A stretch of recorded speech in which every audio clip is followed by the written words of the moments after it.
Halo Traders, perusahaan ekspedisi Amerika Serikat yang merupakan perusahaan ekspedisi terbesar di dunia, UPS, dilaporkan mengalami kinerja yang terburuk pada kuartal 4 2014 dan ini memberikan ekspektasi negatif terhadap pasar bursa saham global.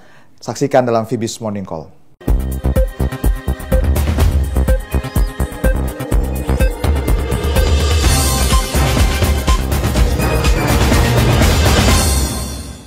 Halo Traders. Meskipun pada akhir pekan lalu perdagangan bursa saham Amerika Serikat ditutup melemah, namun secara mingguan ketiga indeks bursa saham Amerika Serikat ini mengalami penguatan dan pada akhir pekan lalu dua indeks mengalami kejatuhan cukup signifikan dikarenakan kekhawatiran investor akan kinerja daripada emiten pada kuartal terakhir tahun 2014 yang dirilis pada beberapa minggu ini dan yang akan datang. Dan pada akhir pekan lalu indeks Dow Jones itu anjlok 0,79% yang dilemahkan salah satunya oleh pelemahan saham ExxonMobil dan secara mingguan indeks ini naik 0,6% dan indeks S&P 500 melemah 0,55% dan pelemahan ini dilemahkan oleh jatuhnya saham tambang dan juga saham telekomunikasi. Namun secara mingguan indeks ini mengalami kenaikan 1,6%.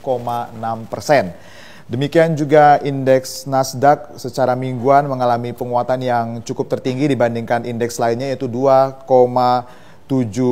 Namun pada akhir pekan lalu indeks ini hanya naik 0,16%.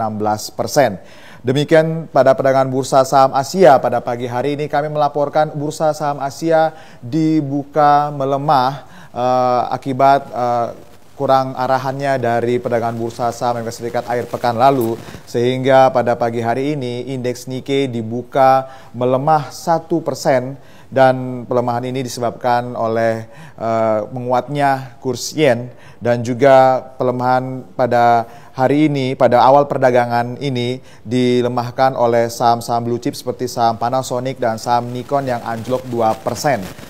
Dan indeks Kospi mengalami penurunan 0,5% dan pelemahan indeks pada pagi hari ini diperlemah oleh anjloknya saham Samsung Electronics. Dan pada hari ini bursa saham Australia libur dikarenakan memperingati Hari Kebangsaan Australia pada hari ini. Dan dari perdagangan pasar komoditas, harga emas pada akhir pekan lalu itu anjlok 1% ya ke posisi 1.289 US dollar per troy ounce disebabkan oleh penguatan daripada kurs dolar pada akhir pekan lalu. Dan namun di perdagangan minyak pada akhir pekan lalu minyak Brent mengalami kenaikan pasca wafatnya akan Raja Arab Saudi sehingga memberikan kekhawatiran akan produksi minyak negara ini pada masa yang akan datang. Namun untuk harga minyak mentah Amerika Serikat WTI itu justru anjlok 1,6% dan ini merupakan suatu kinerja daripada harga minyak Amerika yang cukup buruk dan jatuh di posisi 45,59 US dollar per barel disebabkan oleh ekspektasi pasar akan melonjaknya stok atau persediaan minyak mentah di negeri tersebut.